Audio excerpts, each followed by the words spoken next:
Welcome back to The Truth of Money, where we follow the money to find the truth the mainstream media won't tell you. 900 years ago, a man wrote how empires collapse. He didn't tell stories of war or heroism, just the truth.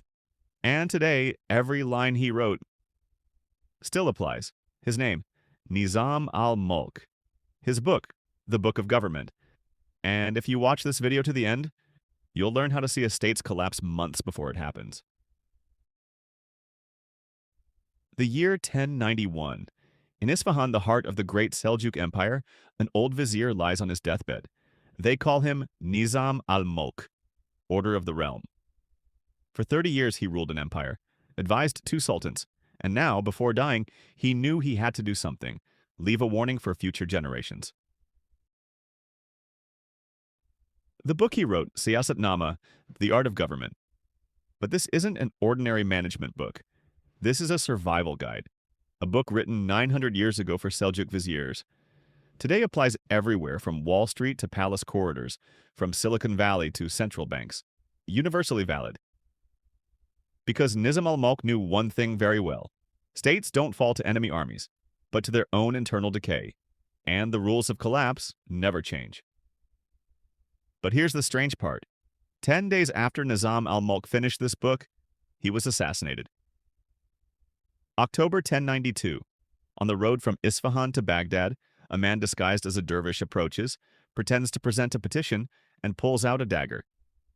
The assassins. History's first organized assassination network. And their target?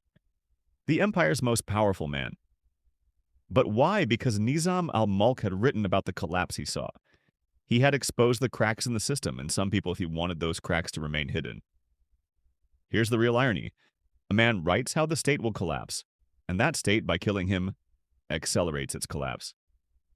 2 years after Nizam al-Mulk's assassination, Sultan Malik Shah also died mysteriously. 10 years later, the Seljuk Empire began to fragment. The book was proven right. Now, let's look at what he wrote in that book, because this isn't just history. This is a manual. First lesson, and perhaps the most painful one.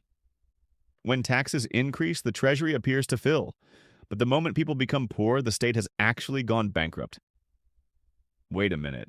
That's illogical, right? If taxes increase, the state becomes richer. No. Nizam al-Mulk saw this. A state's real wealth isn't in its coffers, but in its people's pockets. 1789, France. King Louis XIV's palace has gold faucets. Versailles gardens are the envy of Europe. The treasury seemingly full, but in the streets there are bread lines. 3 years later, that king was executed. The treasury was full, but the state had already died. But why? Because tax isn't just money.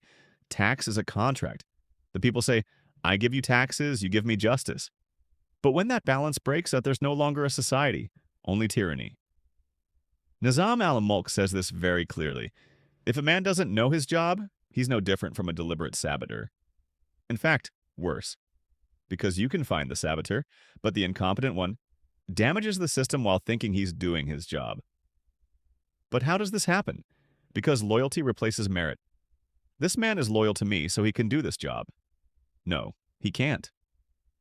235 AD, Rome Emperor Maximinus Thrax ascends to the throne. A soldier, a strong man, but knows nothing about governance. Within 3 years, goes to war with the Senate, collapses the economy.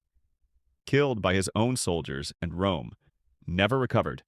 The crisis lasted 50 years because of one wrong appointment. Nizam al-Mulk says, if you appoint an incompetent person as governor, you've handed that province to the enemy. And today, look around you. How many institutions were handed to incompetent people because he's one of ours? Those institutions no longer function. They just appear to exist. Third lesson. And this is the darkest one. People can be silenced with fear, but their curse cannot be silenced. Nizam al-Mulk says this very clearly. A ruler can silence people through fear, can imprison, can exile, can kill. And it works for a while. Streets are silent, no rebellion. But this silence is deception. Because what do people do when they can't speak? Because what do people do when they can't speak? They curse. And curse is an invisible force. You can't fight it with armies, can't track it with spies, but it rots society from within. 1979, Iran. Shah Reza Pahlavi, the Middle East's most powerful leader. Army is modern, economy growing, has Western support, but people are silent because speaking is forbidden. Then one day, explosion, and the Shah left the country within a year. He had an army, had money, but the people's curse was stronger. Nizam al-Mulk says, a tyrant ruler can stay on the throne for 40 years, but after 40 years, his state collapses. Why? The curse accumulates, invisible but accumulating. And the final lesson, perhaps the most terrifying one. The day justice leaves, the state still appears standing, but in reality, it has already fallen. This is the most dangerous delusion. Collapse isn't instant. Army still exists. Palaces still magnificent. Ceremonies still held, but the state has rotted from within. Nizam al-Mulk says, justice is the foundation of the state. When that foundation rots, no matter how magnificent the building above, its collapse is a matter of time. 2008, Wall Street Lehman Brothers goes bankrupt. Everyone's in shock. How could this happen? Such a large institution. But the truth is, Lehman had collapsed years ago. Nobody had just noticed, because the building still stood, logos still shone, but inside, the rot had begun. Now let's go back. Why did Nizam al-Mulk write these? Because he had seen the collapse, and he didn't just see it. He became the first victim of that collapse. When the assassins killed him, the message was actually very clear. Truth-tellers are not wanted. But here's the irony. That death proved the book right. 2 years after Nizam al-Mulk was killed, Sultan Malik Shah died. 10 years later, the empire began fragmenting. 20 years later, the Seljuk state ceased to exist. The book had foreseen everything, because its principles were universal. So what can you do? Since you're watching this video, you probably don't settle for superficial answers. You want to see the big picture. I've given you a tool. Nizam al-Mulk's 4 principles. You can apply these to any system, a company, an economy, a state, and you can see collapse before it happens, just as Nizam al-Mulk saw it.